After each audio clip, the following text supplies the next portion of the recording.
Sebelum kita membaca dan merenungkan firman Tuhan di hari ini, marilah kita berdoa. Terpujilah Engkau ya Tuhan Allah yang terus memelihara kehidupan kami sampai saat ini. Di hari yang baru yang Tuhan berikan, kami mau membaca dan merenungkan firman Tuhan. Tolonglah kami, beri kami hikmat, agar boleh memahami dan melakukan firman-Mu dalam kehidupan kami. Di dalam nama Tuhan Yesus kami berdoa. Amin. Renungan harian keluarga hari ini, Minggu 13 Februari 2022, terambil dalam 2 Korintus pasal 11 ayat 7 sampai 11. 2 Korintus pasal 11 ayat 7 sampai 11. Apakah aku berbuat salah jika aku merendahkan diri untuk meninggikan kamu, karena aku memberitakan Injil Allah kepada kamu dengan cuma-cuma? Jemaat-jemaat lain telah kurampok dengan menerima tunjangan dari mereka, supaya aku dapat melayani kamu. Dan ketika aku dalam kekurangan di tengah-tengah kamu, aku tidak menyusahkan seorang pun, sebab apa yang kurang padaku dicukupkan oleh saudara-saudara yang datang dari Makedonia. Dalam segala hal aku menjaga diriku, supaya jangan menjadi beban bagi kamu, dan aku akan tetap berbuat demikian. Demi kebenaran Kristus di dalam diriku, aku tegaskan bahwa kemegahanku itu tidak akan dirintangi oleh siapapun di daerah-daerah Akhaya. Mengapa tidak? Apakah karena aku tidak mengasihi kamu? Allah mengetahuinya. Judul RHK hari ini, melayani dengan ketulusan.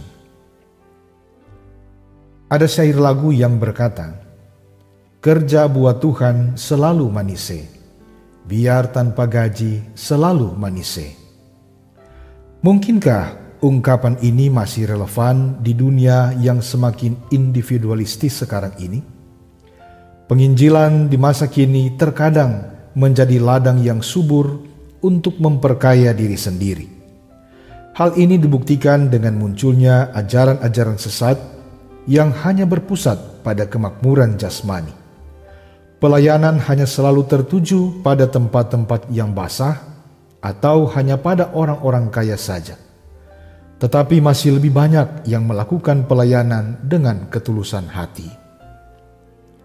Rasul Paulus memberikan pemahamannya tentang kerja pelayanan itu sendiri, yakni, aku memberitakan Injil Allah kepada kamu dengan cuma-cuma. Aku dibiayai oleh orang lain. Aku tidak menyusahkan kamu. Walau aku sendiri berkekurangan, aku tidak ingin menjadi beban buat kamu.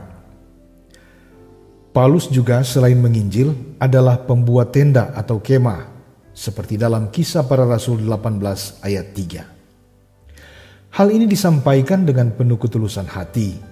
Paulus tidak ingin penginjilannya dihalangi dengan pandangan orang-orang yang menganggap ia mencari keuntungan dan kekayaan diri sendiri.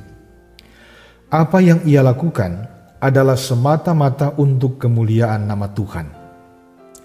Sangat jelas kita menjumpai karakter yang begitu kuat dari seorang rasul, bahwa ia melayani bukan untuk mencari keuntungan diri sendiri, sebab ia tahu bahwa Tuhan tidak akan pernah membiarkannya. Tuhan pasti mencukupkan kebutuhan hidupnya secara pribadi maupun pelayanan penginjilannya. Pemahaman melayani dengan tulus dan ikhlas juga kiranya akan menjadi salah satu bahan ajar dalam keluarga Kristen masa kini, supaya ketika anak-anak kita bekerja di berbagai bidang, mereka melakukannya sebagai bagian dari implementasi iman, bukan bertujuan untuk mencari keuntungan diri sendiri. Begitu juga dengan kita sebagai pelayan, apakah diaken, penatua, guru agama, dan pendeta, kita juga melakukan pelayanan dengan ketulusan hati, mau melayani anggota jemaat tanpa membeda-bedakan status sosial mereka. Ketika ditempatkan di jemaat sebagai pendeta dan guru agama, kita tidak memilih-milih tempat untuk pelayanan. Tuhan Yesus memberkati kita semua. Amin. Mari kita berdoa. Ya Tuhan, tolonglah kami untuk melakukan tugas kerja sesuai profesi, apalagi kepelayanan yang Engkau percayakan bagi kami, dengan tidak mencari keuntungan diri sendiri. Amin.